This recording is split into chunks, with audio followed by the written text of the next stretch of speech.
Hey yo guys, what is up? MTG is back at you with another video. In today's video, we are taking a look at the Challenger kits for 2019.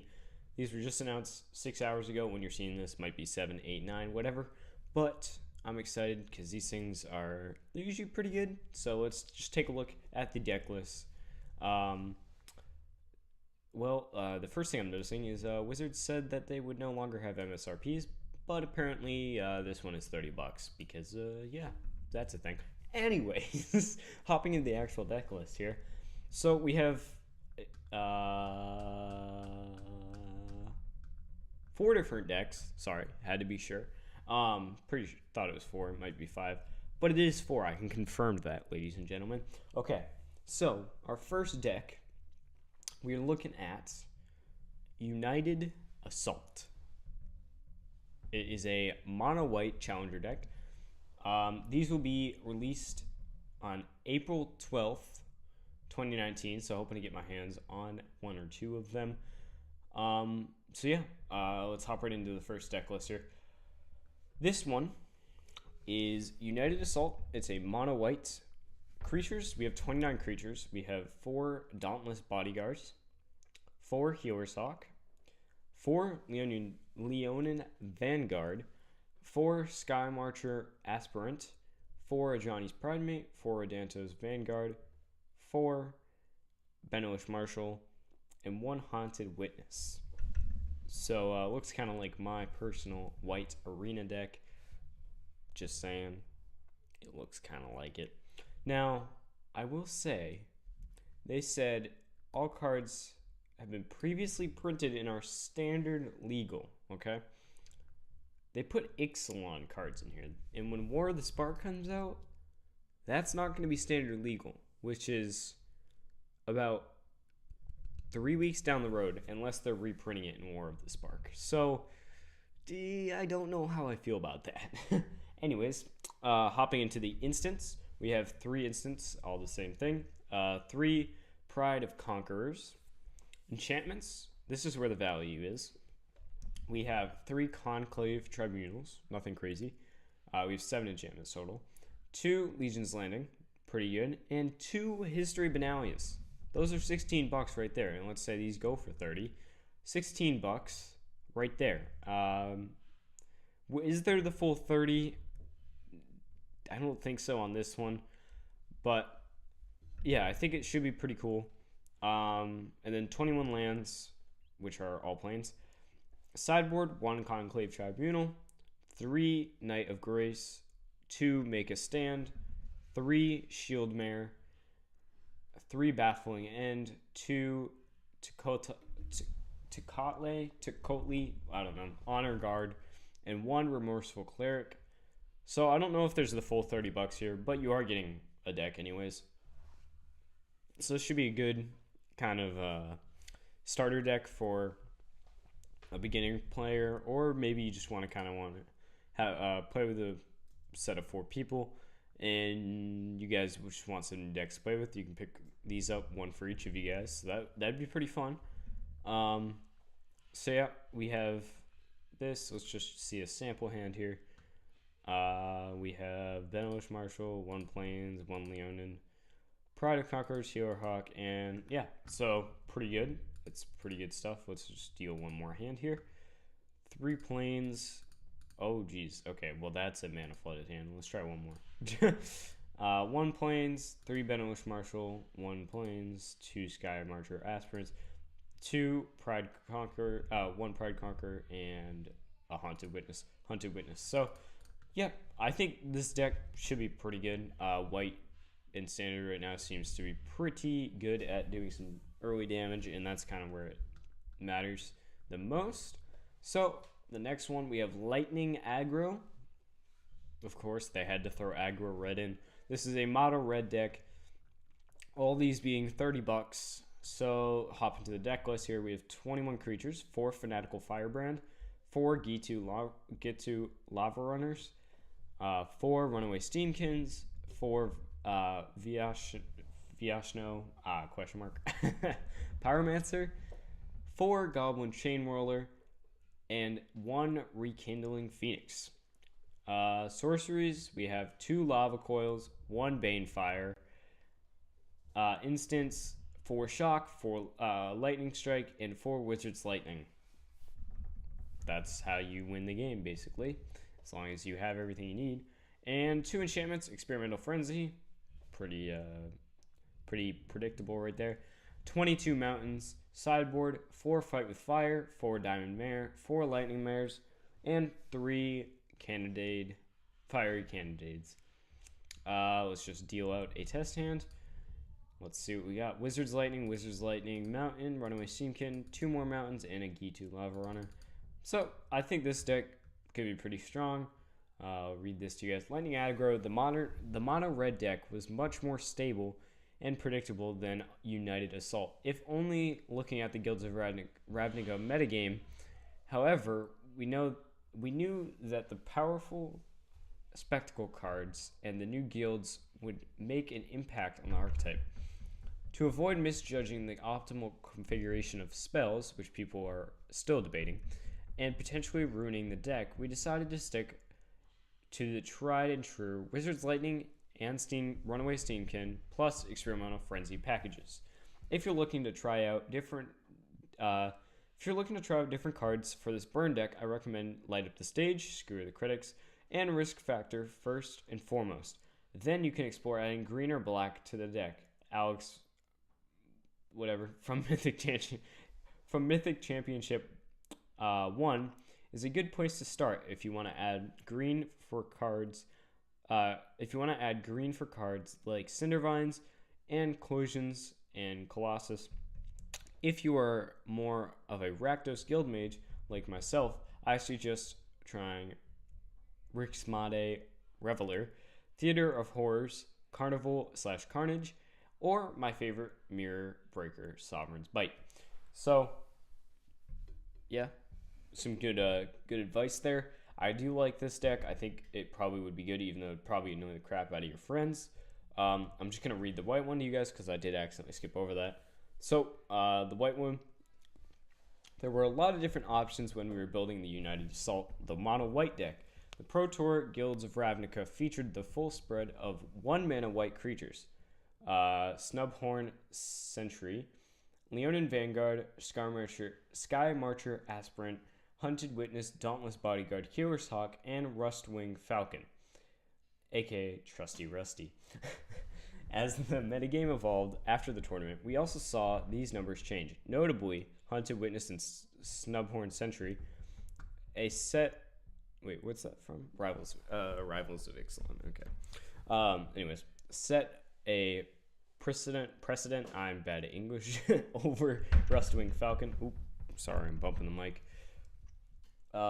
As Deafening Clarion became a staple of control decks and Goblin Chainwhirler became less played. We decided to model United Assault off of that guy's second place deck from Pro Tour Guilds of Ravnica because it minimized the amount of guesswork we had to do in terms of the metagame at the deck's release. His build was the most self-contained and cohesive build of a white weenie, and the least sensitive to metagame pressures. If you are looking to modify the deck, Tithe Taker and Unbreakable Formation from Ravnica Allegiance have been doing great work to fight against the control decks. Ajani, Adversary of Tyrants, and Venerated Loxodon have also been popular options for the white weenie decks. And I encourage you to try different configurations of 1-drop, such as Hunted Witness, Snubborn Sentry, or Rustwing Falcon if you're running into Goblin Chainwhirlers. Adding either blue or red as a secondary color is also a viable option. Blue gives access to the Deputy of Detention and the counterspells for more interaction, and red lets you play heroic reinforcements for explosive attacks. Another great set of advice. Okay, so head down to Deadly Discovery, which is a black-green deck. We have Vraska, Relic Seeker, as our singular planeswalker. Once again, I'm not sure how I feel about this whole, let's put Ixalan in the decks, because they're going to expire from Standard 2 weeks after the release because War of the Spark is coming out. So I don't know how I feel about that. Let me know in the comments down below what you think is going to happen with that. Are they reprinting stuff? Are they not? Sorry, adjusting the mic. I don't know. I don't know. Creatures, we have 27 Merfolk Branchwalker, Llanowar Elves, 4 Wild Growth Walkers, 4 Seekers Squire, 2 Jadelight Ranger, 3 Ravenous Chupacabra, 1 Plague Crafter, 2 District Guide, 3 Golgari Fiendbroker, whatever. 2 Sorceries. We have 2 Find and Finality. 4 Instants, which are Cast Down. Great card. Enchantments, the Eldest Reborn. For lands, we have 2 Woodland Cemetery, 4 Golgari Guild Gates, 1 Overgrown Tomb. Interesting, that's not bad. 2 Memorial to Folly, 8 Forest, 6 Swamp. And that is your 60 card deck. For sideboard, you have 4 Duress, 3 Golden Demise, 2 Crawl Harpooner, 2 Agral's Bloodfest, 2 Reclamation Sage, and 2 Murder. So this deck looks pretty good. I think there's some good synergy between the deck, and I think it could be pretty good.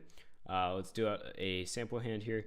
We have 3 lands, 4 lands, 5 lands, and Chupacabra. Cast Down, that's not a great hand. Probably would mulligan on that.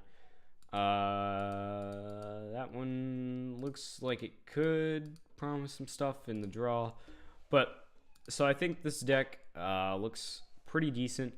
I don't know how the prices will fluctuate of cards between now and the release, but all these decks seem like they have value. I don't know. I don't know all the prices on top of my head, but none of these are seeming to be explosively huge priced cards, but there is some possibility for them to be worth buying.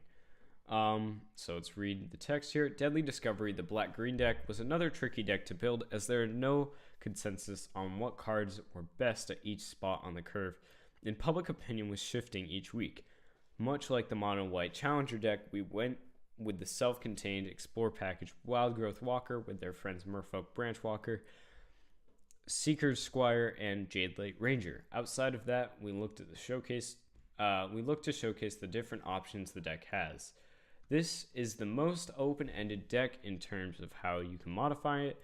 Some of these mid-range decks lean heavily into Planeswalkers with Karn's Scion of Urza, Vraska Golgari Queen, and Vivian Raid. Some try to play more ramp creatures like Druid of the Cowl or Incubation Druid and maximize Carnage Tyrant and Doom Whisperer. Midnight Reaper occasionally shows up in all versions of this archetype. Hydroid Crisis and Hostage Taker have convinced many players to splash blue in the deck, which also opens up the ability to play counter spells in the sideboard.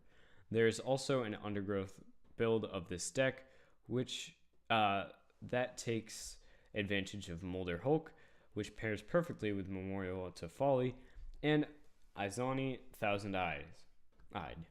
So, yeah, I think this deck could be pretty good in terms of value of price. Maybe not the best, but I think the ability for it to be playable is there. Now, everyone's favorite is its Arcane Temple Challenger deck. Blue-red, personally not a fan of blue-red. It's definitely strong, don't get me wrong. It's just kind of not my thing. I like going real quick and not with spells. I don't know. Everyone has their different stuff. That's kind of my opinion on it. Creature, 13. We have 4 Goblin Electromancer, 4 Crackling Jakes, 2 Murmuring Mystics, 1 Arclight Phoenix. What? Hang on. Timeout? We're timing out for a second. How much is that worth right now?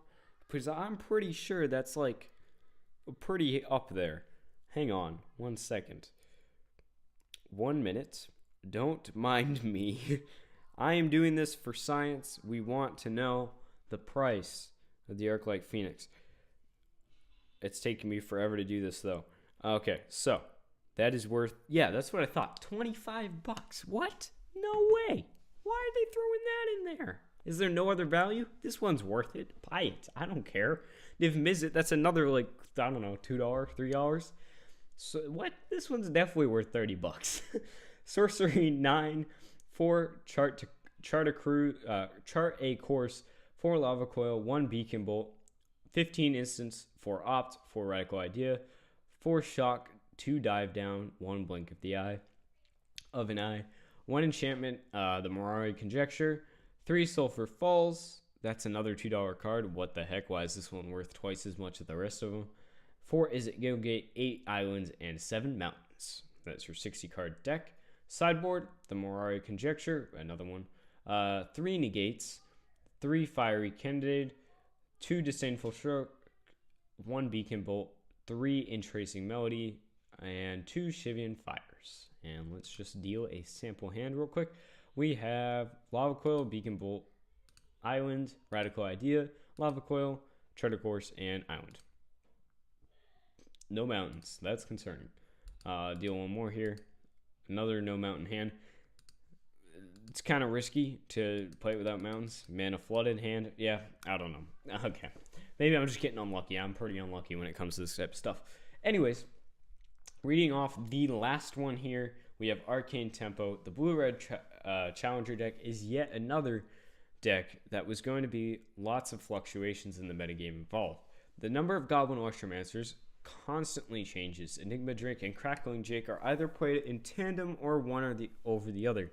And cards like Murmuring Mystic, Niv Mizzet Perun, I'm not sure. The Mirari Conjecture occasionally appear. We decided to go with a much more controlling build with the main deck, Niv Mizzet Perun, and Murmuring Mystic for archetype diversity between the Challenger decks.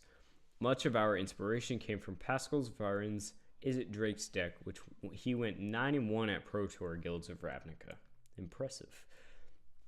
If you are interested in being more aggressive and playing a tempo strategy, you may consider adding Terramander, Enigma Drake, and Spell Pierce. Sorry, I don't know why I can't read today.